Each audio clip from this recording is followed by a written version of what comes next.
in the next 18, 24 months to get this plant started up. What a message to send for foreign investors to come to Hawaii.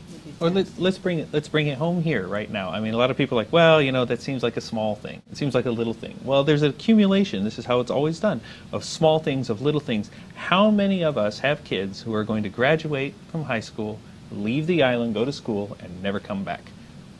How many of us have to go to the mainland to see grandchildren or children or family members because they've gone to a place where they can make a living and they can give that living to their children and they can move ahead? You want to talk about the real effects of it. I mean, it's not just about the money and the greed, but we have families who are living all over the place. There's no reason for us to have to go all over this planet, frankly, because how many people are going to other countries for that matter? It's time. That's really what it's about. That's why I'm here. That's why I'm putting myself forward. And it's because of this. It's because we can't make a living here as well as we can make it there. All these new costs that the government is levying on the people so they can continue to run their services, then you have to go back to the people and ask them, are you satisfied with your return on investment? You know, everybody in the private sector or in the economy, we all participate. We all buy and trade goods and services, and no matter what you buy, whether it's a good or service, you want to get the best thing for your money. Okay, ask people, when you pay those taxes, you are making an investment in the government to provide you the proper services. Are you satisfied? If there was a different government, like if it was a business, if there was a different Hawaii state government, would you be looking for a different government to give your money to so you can get better services? So that's what you got to have to ask people. Are you satisfied with what you're getting? And I think the overall answer, at least from the people that I've spoken to, is no. The government keeps getting more and more and more expensive every year, but yet our cost of living continues to go up, our quality of life continues to go down, and families are finding it harder and harder and harder to make ends meet to live here in Hawaii. And that's why, just like you said, when kids graduate, they don't want to come back here on Oahu or any of the other islands to live, because they want to go someplace else where they're going to have better opportunities and not have to have such an expense to live on these islands. So I think that's the question we really have to ask people. Are you satisfied with what you're getting for the cost? Because that's the thing that we ask ourselves in our mind every day when we go to the 7-Eleven and buy something, or we hire somebody to do something for the house or fix our car or whatever. We always run that thought process through our mind, and that has to go to government. That the other way to deal with it, instead of just cutting your costs, is to actually have our economy grow. And all of these things that they've done with these different taxes. What you would do with something like the barrel tax? I would shred that barrel tax. Your death tax, the GET, the barrel tax, all these things have made it harder for businesses to come here, which makes it harder for our economy to grow.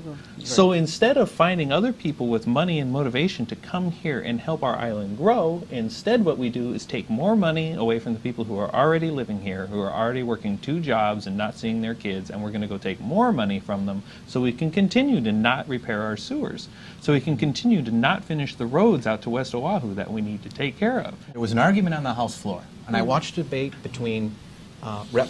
Har out in the Kapolei area and Rep. Pine, and it was a 1% tax on a real estate transaction, residential property. So to add this extra 1%, when the banks are barely agreeing to sell some of the homes now, it really is going to hurt our economy in Ewa Beach and continue to hurt the families further in Ewa Beach. Thank you very much. Any further discussion? Representative Hart. A price on a home, let's say $600,000, so you now owe $6,000 more that you didn't owe. Oh. That bill didn't pass, but what kind of a message is it again? Representative sending. That's right. It seems like the only solutions that they want to do is they want to take this finite and actually shrinking pie that we have in terms of our revenue coming into, and try and slice it up different ways, taking it from different sections of the population, when instead you got to grow that pie. I tell people all the time, would you rather have 10% of $100 or 5% of $1,000? You know, you do that simple math and you got to say, yeah, gosh, you know, if we do cut taxes and we do put money back into people's pockets and we make them confident to invest back into the economy, just think of how the revenues for this state would swell. Right. And then you can go ahead and you can pay for your sewers. You can go ahead and patch up the potholes in the road. Right. And you can go ahead and keep those government services that are actually providing good and keep them going without having the threat of being cut. And more to the point, too, with the growing the economy, all I hear, maybe not all I hear, but all I've heard so far is, wow, we need to get more people in the hotels. Really? Is that the entire economy? Yeah. You mean if nobody comes to visit, this island is going to shut down? We don't provide anything else? We don't have intelligent people, motivated people? That's the sad part of what's happened to the state of Hawaii over the past 30, 40 years, is that we've become so dependent on tourism. You know, I've heard a statistic that, you know, the Hawaii GDP every year, like 80% of that comes from the hotel and tourism business, when there's so much here in the islands to offer in terms of business that we could actually do and grow here to where you don't have to rely on just getting people into the hotels. Now, granted, this is a beautiful state, and I love it to death, and you know, I encourage people to come here all the time, whether it's to visit or to live. But there are so many other sectors that the population on this island could really, really grow into and provide a major boost to our economy. And back to the point. The liberal media out there, I want you to pay attention. Look at the color of my skin. I'm a person of color. I'm Hawaiian, Chinese, and Filipino, and I'm a Tea Partier. Why is that? Because we've set up our island, we've set up our economy in a way that punishes those other businesses, that makes it difficult for those businesses to succeed here. Exactly. So here we are. Now we find ourselves left with one last industry, and we're going to tax that some more this year too. Exactly. We already passed. Right, and we've already passed that. Already passed that. So. And you know, most people, they're going to go down, they're going to pay their sales tax, and they're going to look at their check, and they're going to say, wow, you know, it wasn't that bad.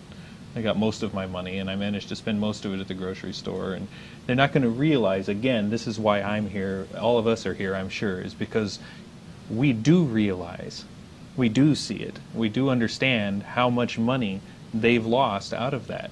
And that it's been wasted, not just spent, but wasted. If this money had been invested, if we had a green economy, why are we paying 30 to 70 cents a kilowatt hour for our electricity? Has anyone but me noticed that we live in Hawaii? That we have sunlight? That we have an ocean? That we live on volcanoes? Is there a reason why we're burning coal and oil? Does it make any sense to anybody? During the early 2000s, from 2001 to like 2006, you know, Hawaii had an increase in revenue, tax revenue, steadily over those years.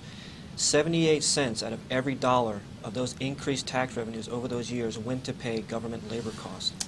They did not go to paying for improvements in roads, in schools, all the things that we need as an island. Repairing sewers. Repairing sewers, exactly. All the strict functions of government that people can't do for themselves, like fix sewers, etc.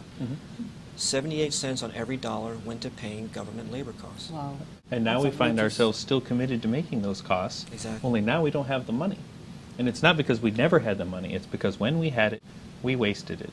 Well, is anybody here wanting to tackle education and comment on an audit of the Department of Education, or how come charter schools can educate a pupil at half the cost? They didn't just waste, they lost. Oh. Tens on tens of millions of dollars. Just gone. I don't even know if they wasted it or not because they can't give me an answer.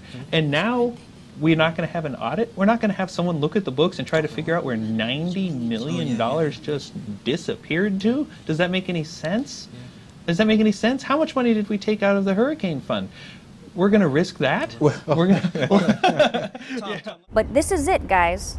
You must get involved here at the state capitol. This is your building. This is your government.